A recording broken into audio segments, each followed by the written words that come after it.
Salam, selamat pagi sedang jemaat Tuhan. Kita akan mendengarkan renungan pagi di pagi hari ini. Sebelum kita merenungkan firman Tuhan, mari terlebih dahulu kita berdoa. Mari kita berdoa. Kami bersyukur kepadamu ya Tuhan Allah di dalam nama Tuhan Yesus Kristus. Karena Tuhan sumber kasih setia boleh membangunkan kami di pagi hari ini. Sebelum kami menjalankan aktivitas kami mohon kekuatan daripada Tuhan dalam penyertaan bagi setiap kehidupan kami. Dan teristimewa di pagi hari ini kami mengarahkan hati dan pikiran kami untuk firman-Mu yang akan menjadi kekuatan bagi hidup kami. Berkati kami yang siap untuk merenungkan firman Tuhan ini. Dalam nama Tuhan Yesus Kristus kami berdoa. Amin. Sidang jemaat Bapak Ibu Saudara, firman Tuhan untuk kita di pagi hari ini didasari dari kitab Ibrani pasalnya yang ke-9 ayatnya yang pertama hingga ayatnya yang ke-12. Di bawah judul perikop tempat kudus di bumi dan di sorga. Saya akan membacakan firman Tuhan ini, sidang jemaat dipersilahkan mengikuti dan membacanya. Demikian firman Tuhan.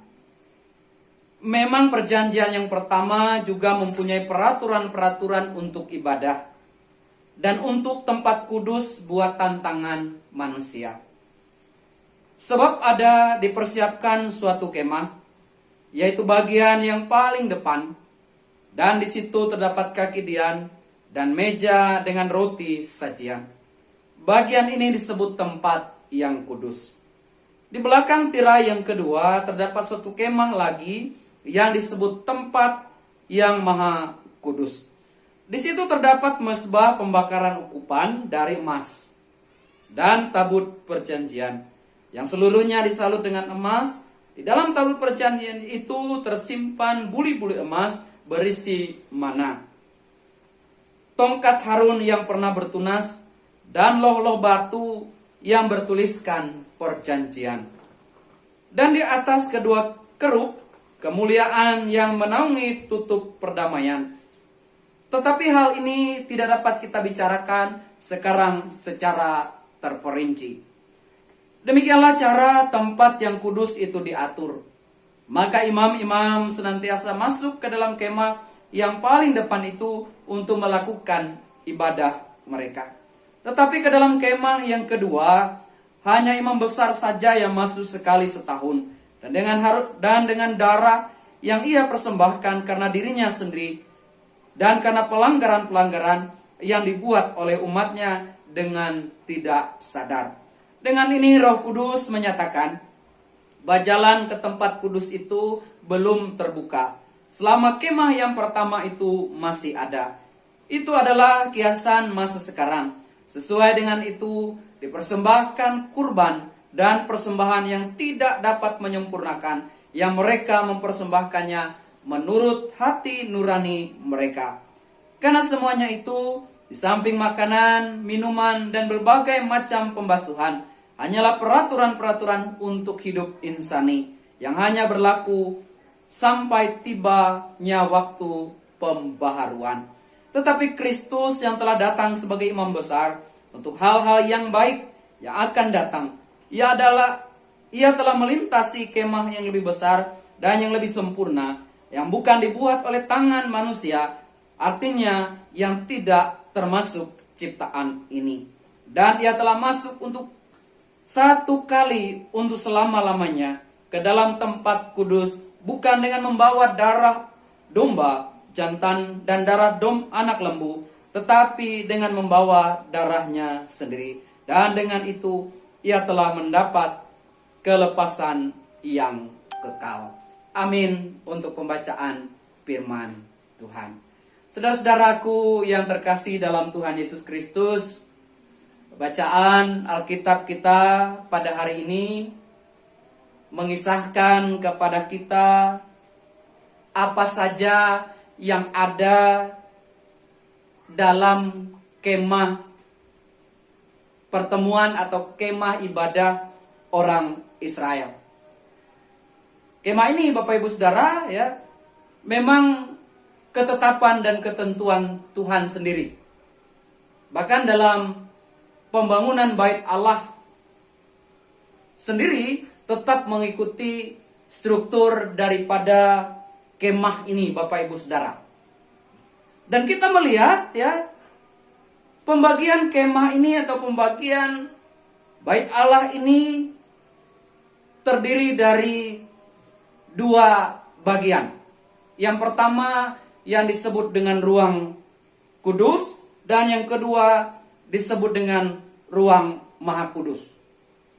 Dan masing-masing ini Bapak Ibu dan Saudara ya, terdapat pembagian di dalamnya. Pada bagian kemah ruang kudus, Bapak Ibu dan Saudara, terdapat kaki dian, meja dengan roti sajian, ya. Ini yang terdapat di ruang kudus. Kita dapat melihatnya dalam ayat yang kedua tadi. Lalu pada bagian belakang, Bapak Ibu Saudara, terdapat tempat yang disebut dengan tempat Maha Kudus. Di mana di ruang Maha Kudus ini terdapat mezbah pembakaran ukupan dari emas. Ada juga di sana tabut perjanjian, bahkan tongkat Harun yang pernah bertunas, dan 2 loh batu yang bertuliskan perjanjian. Dan di atas tutup kemuliaan itu ada 2 kerub yang menaungi. Di tutup perdamaian itu ada 2 kerub yang menaungi. Nah, Bapak Ibu Saudara yang kekasih dalam Tuhan kita Yesus Kristus, selain keterangan mengenai tempat kudus dan tempat maha kudus ini, dijelaskan juga bagi kita pembagian peran imam. Ya, dijelaskan bagi kita pembagian imam. Di mana imam ya, yang adalah merupakan perantara antara Allah dengan manusia, ya, masuk ke ruang kudus itu dalam rangka melakukan ibadah. Mereka melakukan ibadah di ruang kudus. Sebaliknya, Bapak Ibu Saudara, untuk ruang Maha Kudus sendiri, ya, sedangkan untuk ruang Maha Kudus sendiri 1 tahun sekali imam besar itu masuk ke ruang Maha Kudus dengan membawa kurban persembahan. Ya, masuk 1 tahun sekali untuk membawa kurban persembahan.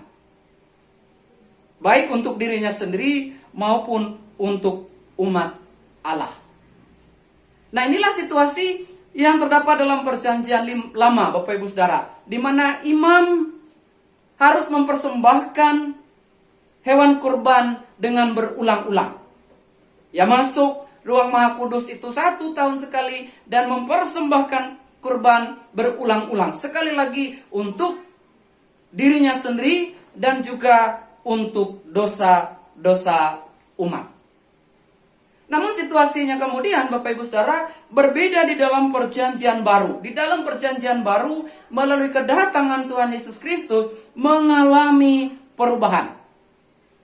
Di mana Tuhan Yesus Kristus yang adalah imam besar datang sebagai imam besar, dikatakan ia masuk ke ruang Maha Kudus itu ya 1 kali untuk selama-lamanya. Kita dapat membaca tadi dalam ayat 12 ya. Dalam ayat 12 jelas dikatakan. Tetapi Kristus telah datang sebagai imam besar untuk hal-hal yang baik yang akan datang. Ia telah melintasi kemah yang lebih besar dan yang lebih sempurna, yang bukan dibuat oleh tangan manusia, artinya yang tidak termasuk ciptaan ini.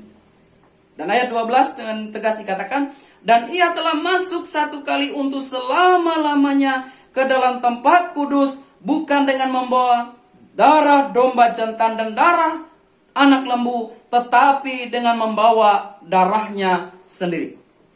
Sekali lagi jelas dikatakan bahwa Yesus datang bukan membawa darah anak domba, membawa darah anak lembu, tetapi membawa darahnya sendiri.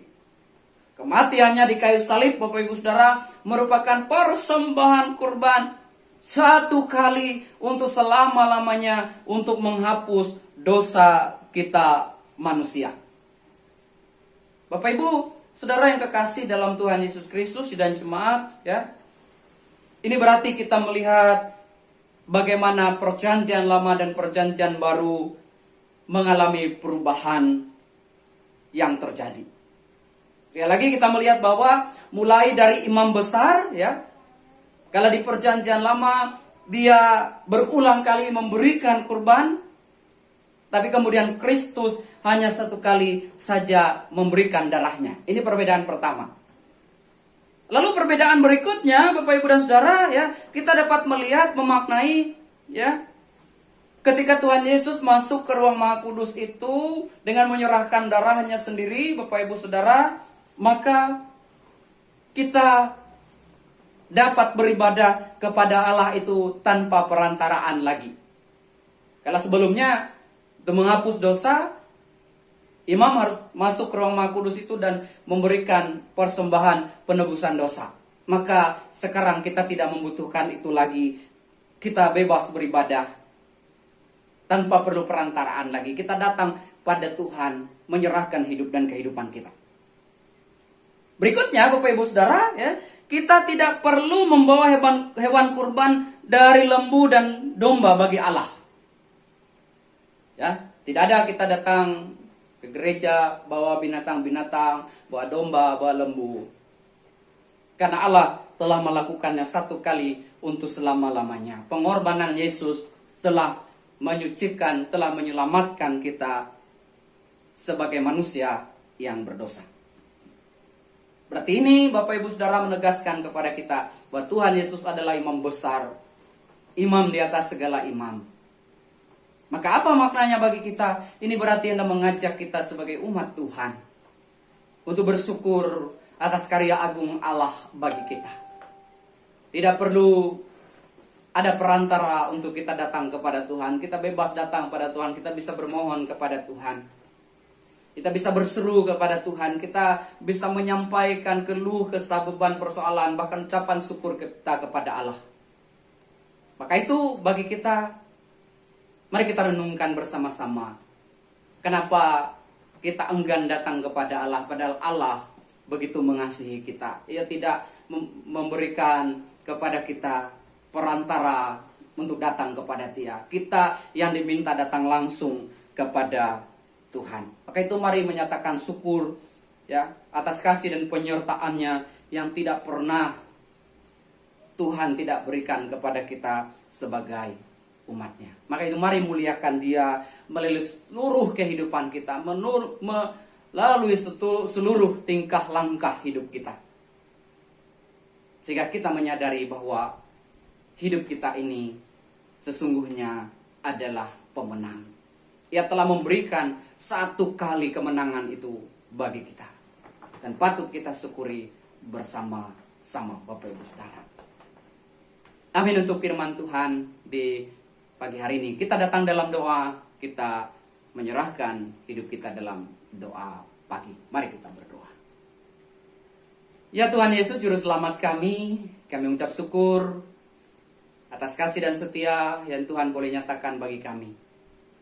Kami sudah mendengarkan sebagian dari firman-Mu, ya Tuhan, yang menegaskan, meyakinkan kami bahwa Engkau adalah imam besar yang telah berkarya dengan sangat luar biasa bagi penebusan kami, manusia yang berdosa. Kami tidak membutuhkan lagi perantara untuk datang kepada Tuhan, karena Engkau sendiri yang telah melakukannya, Tuhan, bagi kami. Bapak, terima kasih untuk kesempatan menjalani kehidupan pada pagi hari ini. Biarlah langkah perjalanan kami diberkati, disertai oleh Tuhan. Tuhan akan memimpin kami dalam bekerja, dalam berusaha. Tuhan akan memimpin kami dimanapun kami boleh ada hari ini. Biarlah karya kami adalah karya yang selalu merupakan refleksi iman kami atas kasih Tuhan. Sehingga melalui itu semua Bapa, kami dapat melakukan karya-karya terbaik buat kehidupan hari ini. Berkati kami dalam rumah tangga, berkati kami dalam membangun cinta, mengasihi, mencintai, sebagai suami istri, sebagai anak dengan orang tua, sebagai kakek, sebagai nenek di dalam perjalanan kehidupan kami. Mari Tuhan tuntun setiap keberadaan kami hari ini. Bapa di sorga, kami juga bermohon bagi kami yang dalam keadaan sakit. Mohon jamahan Tuhan boleh hadir bagi kami. Pengobatan yang kami lakukan Tuhan tidak sia-sia. Kami berjuang mengeluarkan dana, mengeluarkan pikiran, mengeluarkan banyak hal konsentrasi kami dalam rangka pemulihan. Dan itu biarlah tidak sia-sia. Tangan Tuhan bekerja melalui para medis, obat-obatan, dan lain sebagainya. Tuhan juga memberkati kami sebagai gereja-Mu Tuhan. Kami menjalankan tugas pelayanan. Mari Engkau berkati gereja kami dimanapun berada. Resort Banjarbaru dan sekitarnya, jemaat-jemaat di dalamnya. Tuhan memberkati kami, para majelis-Mu, penetua, diakon, dan siapapun yang terlibat di dalam pelayanan, bahkan para pendeta, tenaga-tenaga sukarela. Kami dapat melakukan pelayanan kami dengan baik. Situasi mungkin tidak menyenangkan bagi kami, tapi kami mau belajar Tuhan, bahwa segala sesuatu adalah untuk puji hormat di dalam Tuhan. Bapa dalam sorga, juga kami berdoa buat gereja Kalimantan Pangelis, dimanapun berada dalam rangka melayani. Berkati jemaat-jemaat di tingkat desa, pelosok-pelosok, kecamatan, kabupaten, bahkan provinsi ya Tuhan. Berkati gereja Kalimantan Pangelis ini dalam tumbuh kembangnya. Berkati hari ini ya Tuhan secara khusus dilaksanakan sidang 1 Majelis Sinode GKE. Tuhan memberkati pimpinan kami GKE. Tuhan memberkati resort-resort yang mengikuti, bahkan MPH Majelis Sinode. Bahkan secara khusus kami berdoa buat MPH Majelis Resort yang mengikuti kegiatan ini ya Tuhan. Bapa dalam surga, juga kami berdoa buat bangsa negara kami, pemerintah kami, bahkan buat perdamaian dunia, buat orang-orang yang mengupayakan kelangsungan kedamaian, bahkan kelangsungan kesehatan. Secara khusus ya Tuhan, di tengah pandemi yang belum usai ini, masih ada isu-isu bahwa akan melonjak. Tapi kami percaya Tuhan Engkau memberkati, sehingga kami dapat beraktivitas secara normal kembali, walaupun tetap dengan protokol kesehatan yang kami jalankan. Bapa di surga, terima kasih. Tentu ada banyak hal permohonan kami di pagi hari ini, namun kami serahkan itu semuanya ke dalam tangan Tuhan. Dan kami percaya Tuhan sedia dan siap untuk melakukan yang terbaik buat kehidupan kami, karena kami anak-anak-Mu yang Engkau kasihi. Dalam nama Tuhan Yesus Kristus kami berdoa dan mengucap syukur pada pagi hari ini. Amin. Terima kasih Bapak Ibu, sampai jumpa. Shalom.